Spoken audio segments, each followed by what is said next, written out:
नमस्कार दोस्तों, स्वागत है आपका दोहराई इंडिया चैनल पे। नमस्कार दोस्तों, मेरा नाम है रजत रावत। आपका स्वागत है दोहराई इंडिया चैनल पे। उत्तराखंड के बहुत पवित्र और सुंदर धाम सेम मुखेम में श्री कृष्ण भगवान की नगरी में, तो चलें हमारे साथ, आप भी चलें इस यात्रा पे।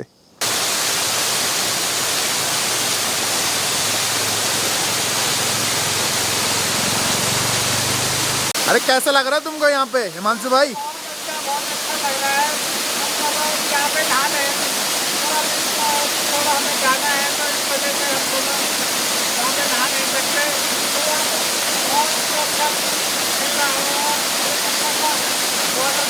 कैसा है पानी? कैसा देखना, हाथ लगा के देखो, ठंडा है गर्म है? तो बहुत मिल रहा है।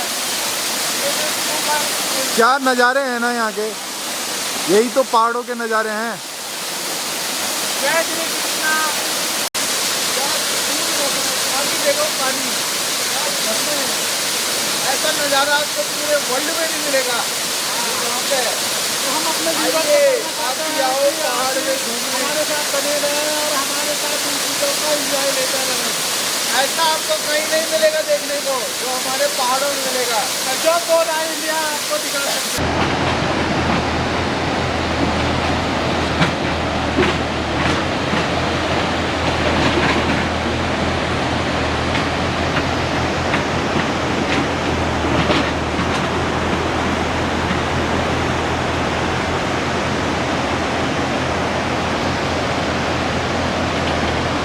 दोस्तों, अब पहुंचने वाले हैं हम श्री कृष्ण के पावन स्थल सेम मुखेम में। उससे 10 किलोमीटर पहले हम रुके हैं। थोड़ा सा मैं इनका आप लोगों को भी दिखा देते हैं थोड़ा।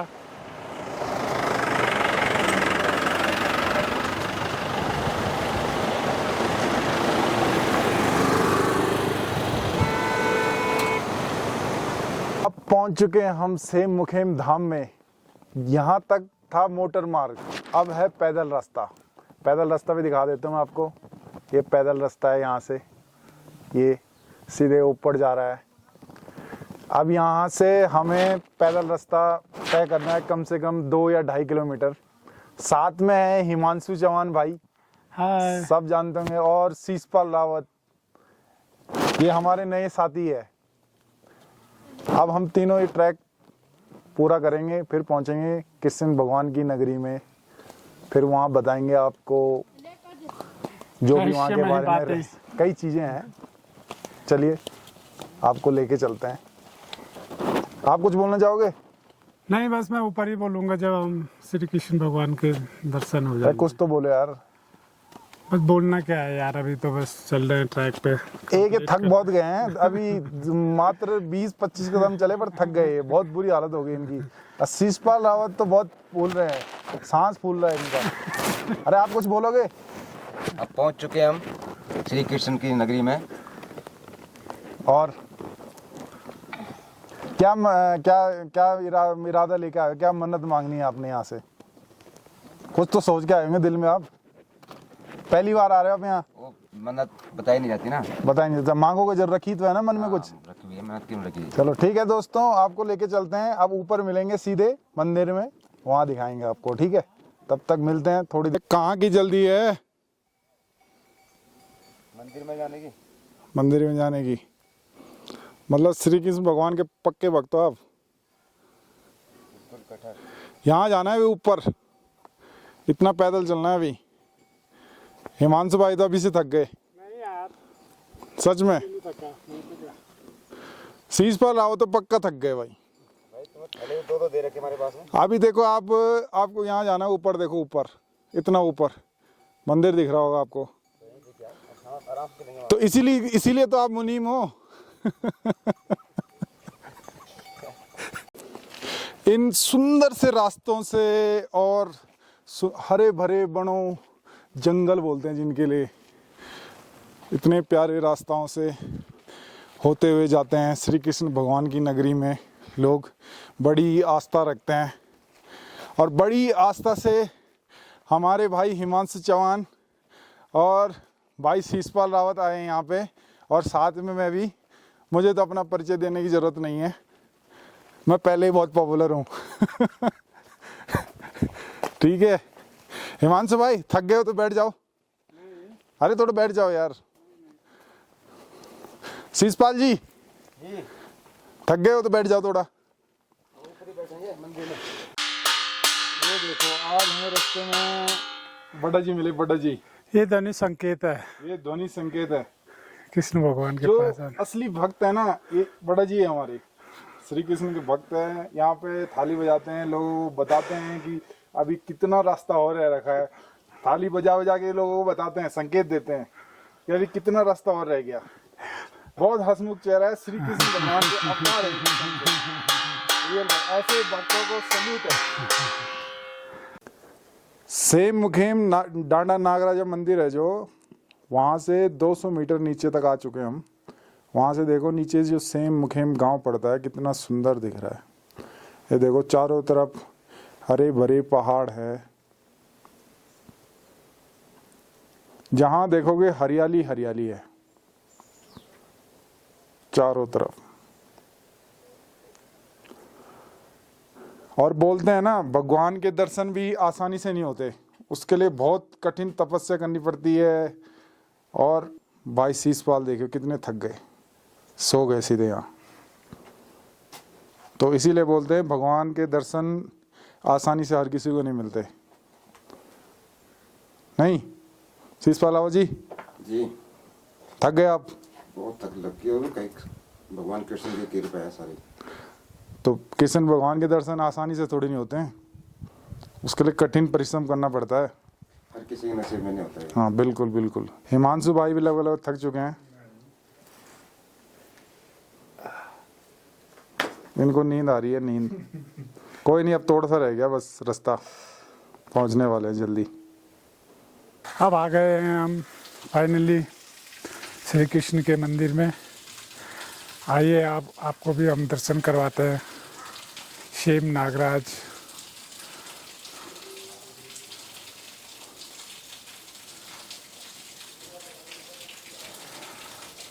आइए आपको भी दर्शन करवाते हैं अब श्री कृष्ण भगवान के और शेम नागराज के। पंडित जी बैठे हुए हैं यहाँ पे।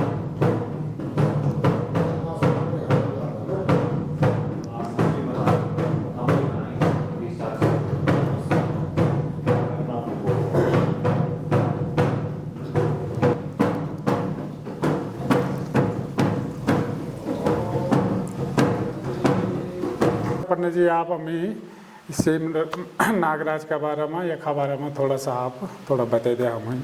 हाँ, आराध्य देवता सिद्धपीठ शेम नागराजा में आप सभी भक्तजनों का मैं भगवान नागराजा से प्रार्थना करता हूँ कि आप सभी भक्तजनों की मनोकामना पूर्ण हो।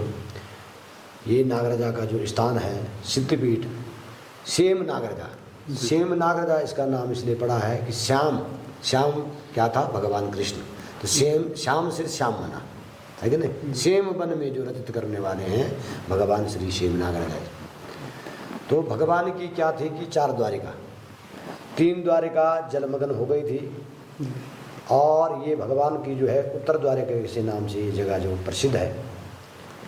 तो भगवान ने जब महाभारत का युद्ध हुआ था तो युद्ध के बाद जब कौरव पांडवों की जब विजय हो गई थी और भगवान ने कहा भाई अब जो मेरा जो यथास्थान जो ये था मैं अपने उत्तर द्वारिका के लिए जाता हूँ, क्योंकि अब महाभारत का युद्ध समापन हो गया है। 5 पांडवों को विजय मिल चुकी है और कौरवों का सर्वनाश हो चुका है।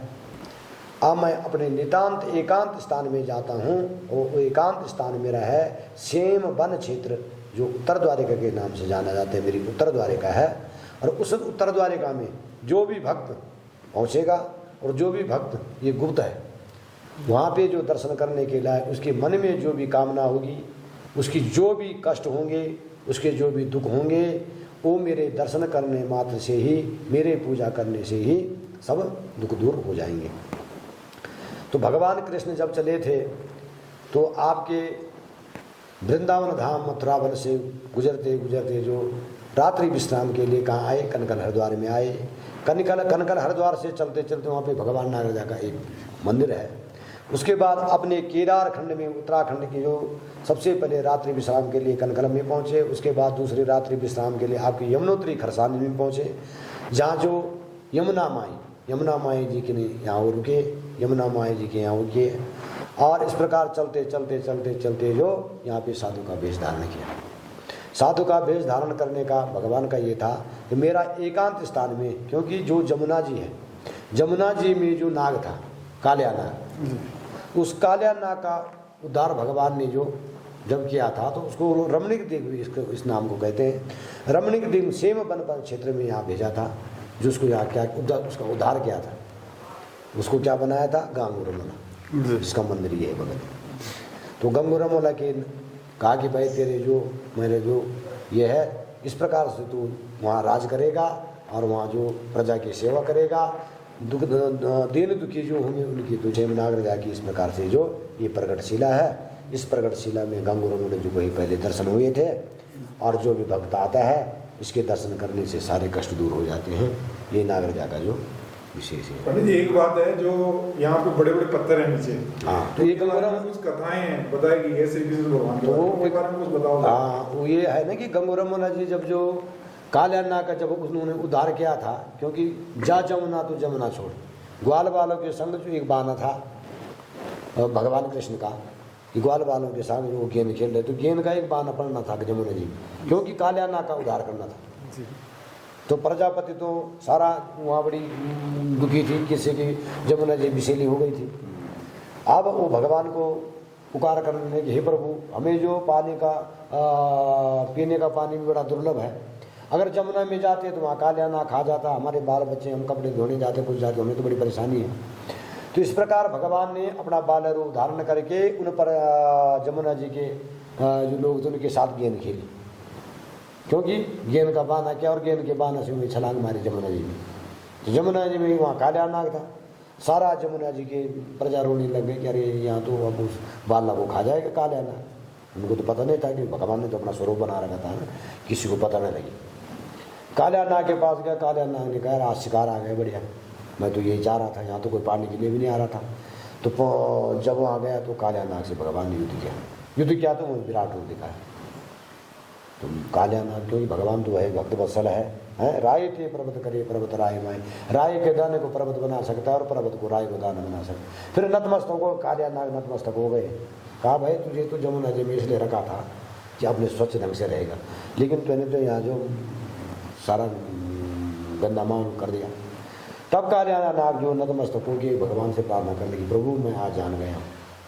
भगवान ने कहा कि तुझे कालिया नाग जो तुझे जमुना जी छोड़नी पड़ेगी, और जमुना जी छोड़ने के बाद कालिया नाग ने कहा भगवान मैं कहाँ जाऊँ, अब मैं तुझे ऐसे स्थान में ले जा रहा हूँ जहाँ तुझे कोई परेशान नहीं करे और न तो किसी को परेशान कर सकते।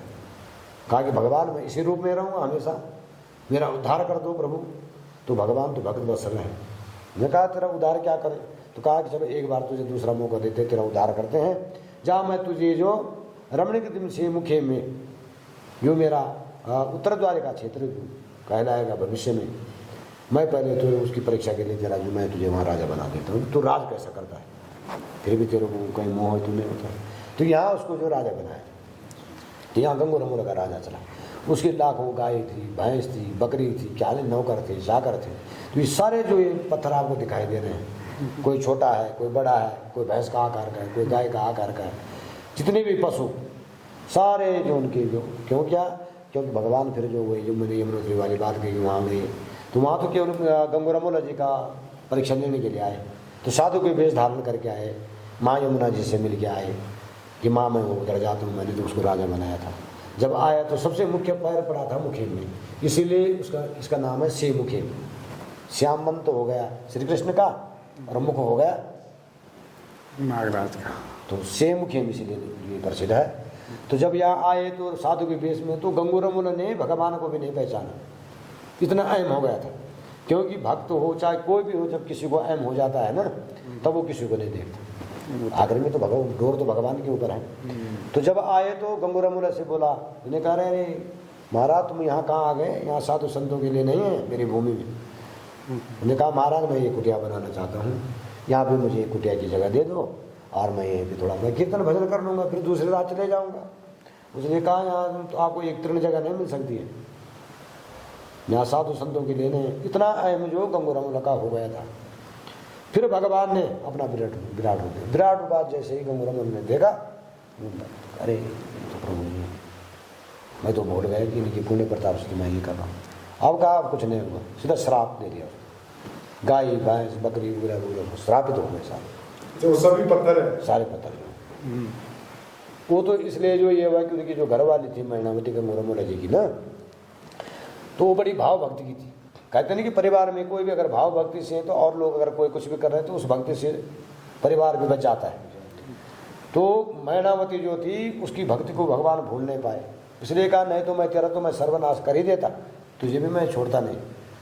लेकिन अब क्या करेगी, मेरे तो मैनावती जो भक्त है, इस वजह से जो मैनावती ने कहा प्रभु अगर ये मर जाता है, सारे ये कर जाते हैं तो मेरा तो कुछ नहीं है, पति ही परमेश्वर है, पति ही सब कुछ है।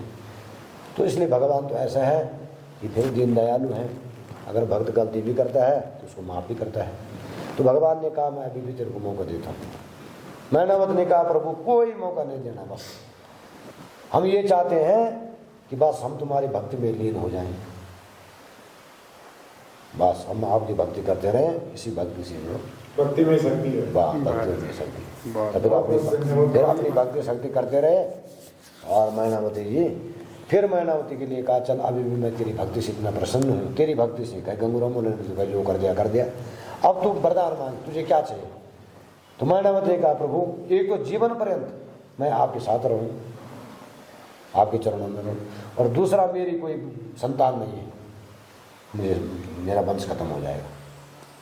तब जाके गंगूराम की जो 84 साल की उम्र थी उनकी, 72 साल का 84 साल का गंगूराम था, 72 साल की मैनावती थी। नवयुवन उनको दे दिया जवानी। फिर उनकी संतान हुई दो, सिद्धवा और विधवा। सिद्धवा मुनि की पूजा करने से क्या होता है, सब काम सिद्ध हो जाते हैं, और विधवा मुनि की पूजा से सब विघ्न दूर हो जाते हैं। तो ये उनका परिवार है वहाँ। ये गंगूराम है, वो सिद्धवा विधवा बैठे हुए, और वो बगल सिद्धवा विधवा गंगूराम मैनावती।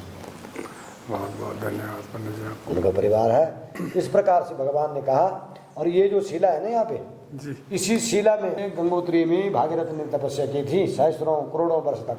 वैसे फिर गंगूराम ने फिर जो तपस्या की, ऐसे नहीं माने भगवान मैनावती के साथ। तब कहा कि प्रभु, तब कहा कि भाई देखो मेरा जो विराट रूप है, इसी में इसी शिला के ऊपर विराट रूप दिखाया था। अच्छा, सबसे पहले गंगूराम को, तभी तो यहाँ से तब से यहाँ पूजा शुरू हो जाती है। तब कहा कि ये मेरा जो यहाँ पे तो एक मंदिर बना, 2 मंदिर बना, 3 मंदिर बना, 4 मंदिर, तो 7 सेम है यहाँ। तलबला सिंह, अरडा सिंह, आरुणी सिंह, बारवी सिंह, लुका सिंह, भूका सिंह, ये है प्रगटा सिंह। जो प्रगट शिला यहाँ पे हुई, ये प्रगट शिला है। इसी प्रगट शिला के दर्शन करने से जो भी भक्त आज तक आते हैं, इस प्रकार से जो ये शिवनारायण की वो है। बस यहाँ पे हमारा सभी भक्तजनों से ये मैं आपके माध्यम से कहना चाहता हूँ कि जो भी भक्त यहाँ पे आए वो अपने घर से 1.25 सेर चावल, 1.25 सेर आटा, 1 सिर फल, और उसकी इच्छा हो तो नाग नागिन, क्योंकि नागों का राजा है, नाग नागिन यहाँ जरूर चलती है। घर से केवल घी आटा प्रसाद यहाँ बनाए, यहाँ उस प्रसाद को बनाए, वही प्रसाद यहाँ चढ़ता है। और नाग नागिन का जोड़ा लाए, नाग नागिन का जोड़ा यहाँ पे चढ़ाए। बास यथाशक्ति अपने घर से जो भी ये होता है, यही मेन प्रसाद यहाँ देवता का है। और जो भी भक्त यहाँ पे आया है वो सबकी मनोकामना पूर्ण हुई। आज तक चमत्कार मिला। किसी भी अगर कुष्ठ रोग है, कोई चर्म रोग है, किसी प्रकार का किसी की कोई असह्य बीमारी से परेशान है, तो क्या है, इस जल को लेके अपने घर में ले जाएं, इस जल को पिए, इस जल से स्नान करें, सारी व्याधि, सारे दुख दर्द सारे दूर हो जाते हैं। एक चीज और कुछ नहीं है, जैसे कोई इस रहता ना खास दिन, किस दिन आए यहाँ, मतलब अगर कोई आना खास दिन तो वैसा ये है जी कि ये भगवान नागराजा का जो एक ऐसा तीर्थ है जो 12 महीने खुला है जी।